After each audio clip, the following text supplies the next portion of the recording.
میرا جسم موٹا اور خوبصورت ہو، میرے بازو مضبوط ہو، میرا سینہ مضبوط ہو، اس کے لیے میرا ہر جوان روزانہ 2 گھنٹہ جم میں دے رہا ہے۔ مجھے جم جانے والوں پہ کوئی اعتراض نہیں، میں تو اپنے جوانوں سے کہتا ہوں جم جاؤ، جسم مضبوط کرو، تاکہ لوگوں کو پتہ چلے ہم نے نامرد پیدا نہیں کیے ہیں، ہم نے پھر کوئی صلاح الدین کو جنم دیا ہے، ہم نے پھر کوئی خالد بن ولید کا پرتو پیدا کیا ہے، ہم نے پھر فاتح خیبر کی قوتوں کا صدقہ حاصل کیا ہے۔ جاؤ جم جاؤ، لیکن ایک بات کہتا ہوں، غور سے سننا، جم جاؤ گے تو جسم موٹا ہوگا، بازو بنیں گے، جسم مضبوط ہوگا، خوبصورت ہوگا، لیکن 2 گھنٹے جم کے لیے نکالا اور 10 منٹ نماز کے لیے نہیں نکالا، نقصان کیا ہوگا؟ جسم بنے گا تو صحیح، بچے گا نہیں۔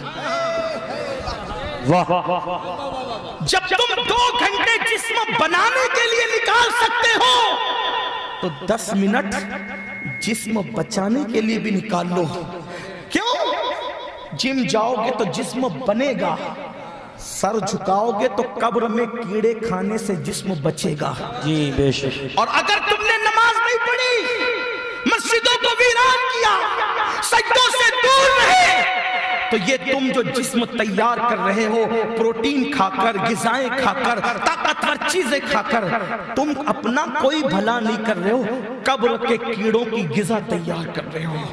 ان قبر کے کیڑوں کی غذائیں تم تیار کر رہے ہو اور قبر کے کیڑے تمہارے جسم کو نوچ نوچ کر کھائیں گے۔ یہ کوئی کہانی قصہ نہیں ہے، یہ اس نبی کا فرمان ہے جس کی زبان وحی الہی کی ترجمان ہے۔ اللہ اکبر۔ میرے نبی مصطفیٰ جان رحمت صلی اللہ علیہ وآلہ وسلم نے بے نمازی کا جو عذاب بیان کیا ہے اس کا ذکر کرنے کا یہاں ٹائم نہیں ہے، لیکن مختصر اتنا کہتا ہوں، جسم کو موٹا اور خوبصورت اور طاقتور اور سیدھے اور بازو کو مضبوط بنانے والوں، اگر نماز کے لیے وقت نہیں نکالا، یہ جسم کو کیڑے کھائیں گے، قبر کی مٹی کھائیں گی، آنکھیں آنسو بن کر بہہ جائے گی، بال بھی تمہارے ختم ہو جائیں گے۔ لیکن یاد رکھنا، تم 2 گھنٹہ نکالو جم کے لیے، شوق سے نکالو، لیکن 10 منٹ میرے اللہ کے سجدے کے لیے بھی نکال لو، 10 منٹ نماز کے لیے بھی نکال لو۔ جب تم نماز پڑھو گے نا تو انشاءاللہ تمہارا جسم قبر میں سلامت رہے گا۔ ارے جسم تو جسم ہے، جسم پر کفن جو رہے گا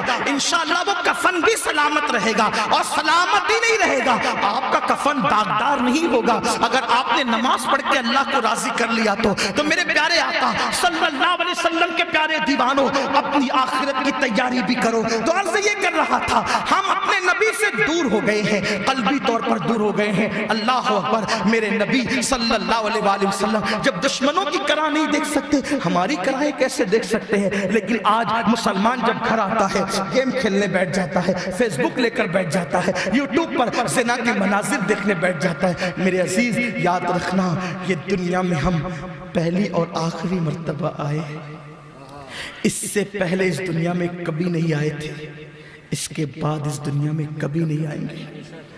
ہمارے بزرگ جنہوں نے زندگی اور موت کا فلسفہ جانا، سلطان العارفین بایزید بسطامی ہاتھ میں روٹی لے کر رونے لگی۔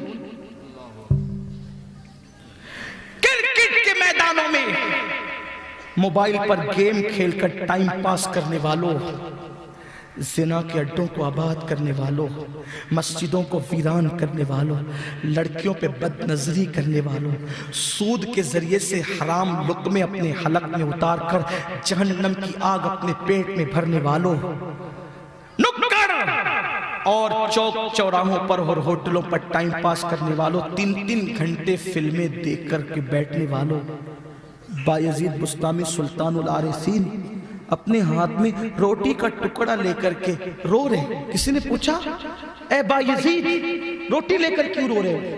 فرمایا اس لیے رو رہا ہوں، جتنی دیر روٹی کھاؤں گا اتنی دیر اللہ کی عبادت سے محروم رہوں گا۔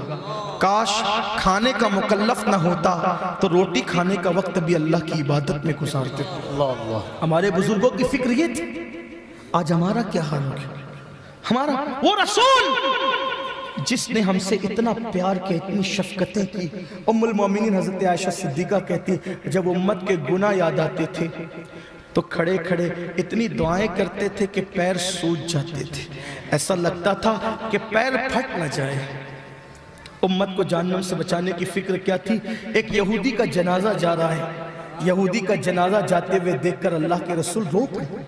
کسی نے کہا حضور یہ یہودی کا جنازہ ہے۔ سرکار فرماتی اسی لیے تو رو رہا ہوں کہ اس تک میرا پیغام نہیں پہنچا، یہ جہنمی ہو کر دنیا سے جا رہا ہے، کاش اس تک میرا پیغام پہنچ جاتا تو جہنمی ہو کر نہیں بلکہ جنتی ہو کر دنیا سے جاتا۔ آپ سوچو جو یہودی کے جہنم میں جانے کا اتنا احساس کرے، جب حضور کی کوئی امتی حجام کی کرسی پہ بیٹھ کے داڑھی مڈا کر جہنم خریدتا ہوگا، حضور کے دل پہ کیا گزرتی ہوگی؟